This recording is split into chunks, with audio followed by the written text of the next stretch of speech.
આપ જોઈ રહ્યા છો સ્પાર્ક ટુડે ન્યૂઝ। મહીસાગર જિલ્લાના મુખ્ય મથક લુણાવાડા શહેરમાંથી પસાર થતા બાયપાસને લઈને સ્થાનિક ખેડૂતો દ્વારા જમીન સંપાદન અધિકારીને વાંધા અરજી આપી રજૂઆત કરવામાં આવી છે।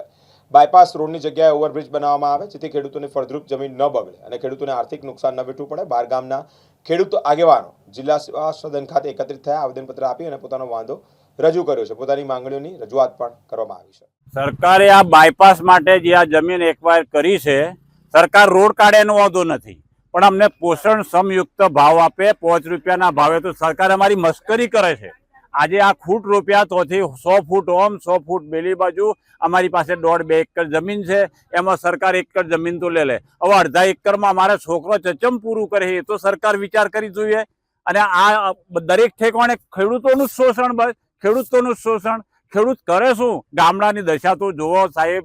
અમારે સરકારને એટલું જ કહેવું છે કે આ જમીન જાય, સરકારનો વિકાસ ખરો પણ ગોળો વિકાસ આવો કે ખેડૂતોની જમીન પૂરી કરી દેવાની। એના કરતાં અમને પોષણ સમયુક્ત ભાવ આપે અને અમારા છોકરોનું ભવિષ્યમાં પૂરું થાય એવું સરકાર વિચારે। નરોત્તમભાઈ દોડી। ખેડૂત અત્યારે જે 100 ફૂટ આ બાજુ 100 ફૂટ ડાબી બાજુ બંને બાજુ 100 ફૂટ જમીન લીધી 6 લેનનો રસ્તો બનાવવા માટે। એમાં એવું થાય છે કે અમુક નાના જે ખેડૂતો છે જે 2 એકરથી ઓછી જમીન ધરાવે છે, તેમને સળંગ જમીન આવેલી હોય અને આખા જમીનની અંદર છે ને 6 લેનનો રસ્તો જતો હોય એટલે એમની પાસે જમીન વધતી જ નથી। ખાલી 5 ફૂટનો પટ્ટો એકલો જોવા મળે છે આપણને। આ ખૂટ મારેલા છે, ખૂટની અંદર દેખાય છે કે જે 5 ફૂટ જ જગ્યા એ લોકોની વધે છે। એટલે 7/12ના નામમાં 7/12ની અંદરથી એમનો ખેડૂત ખાતેદાર તરીકે એ નામ જ નથી રહેતું।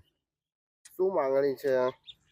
માંગણી એવી છે કે સરકાર જે 5 રૂપિયા પ્રમાણે જમીનના ચોરસ ફૂટનો ભાવ આપવા તૈયાર છે, પણ આજની તારીખમાં જોવા જઈએ તો બિલ્ડરો દ્વારા 3 થી 4 હજાર રૂપિયા ભાવ આપે છે। તો અમને પોષકતમ ભાવ આપે, કારણ કે આ જમીન જ રહેવાની નથી, ખેડૂત ખાતેદાર જ નથી રહેવાનો તો કમાશે કઈ રીતે?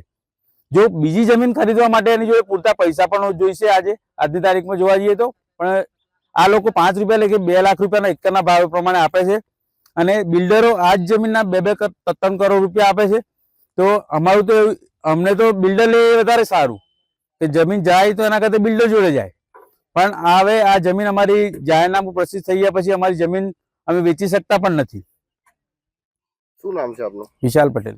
મારી નમ્ર એટલી જ વિનંતી છે કે જે આ બાયપાસ માટે જગ્યા એમને એક્વર્ડ કરી છે, 11 ગામોના ખેડૂતોને પાયમાલ કરવાના ધંધા ચાલુ કર્યા છે। લુણાવાડા સિટીની અંદર ફ્લાયઓવર બનાવે તો અમારી જગ્યાઓ બચી જાય છે અને આ લોકોએ જગ્યા 30 મીટરની જગ્યાએ 60 મીટર કરી છે। 100 ફૂટ આ બાજુ અને 100 ફૂટ આ બાજુ, 200 ફૂટ હવે 20 ગુંઠાનું ખેતર હોય એમાં કંઈક 4 ફૂટ કે 5 ફૂટ જગ્યા બચે એ તો ઉપયોગમાં થવાની જ નથી અને ખેડૂત ખાતેદાર રહેતો જ નથી, બધા નાના ખેડૂતો જ છે।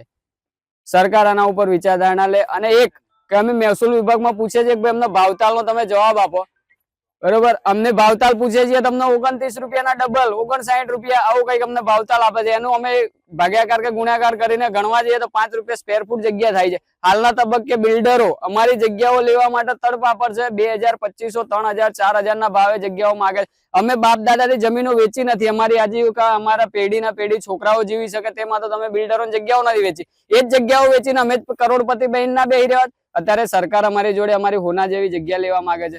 અમે આવનાર સમયની અંદર સરકાર આનું નિરાકરણ નહીં લાવે તો મોરબી જેવી સ્થિતિ કરીશું અને આનો કઈ બી ઉકેલ નહીં લાવે તો અમે ધરણાનો કાર્યક્રમ પણ કરીશું।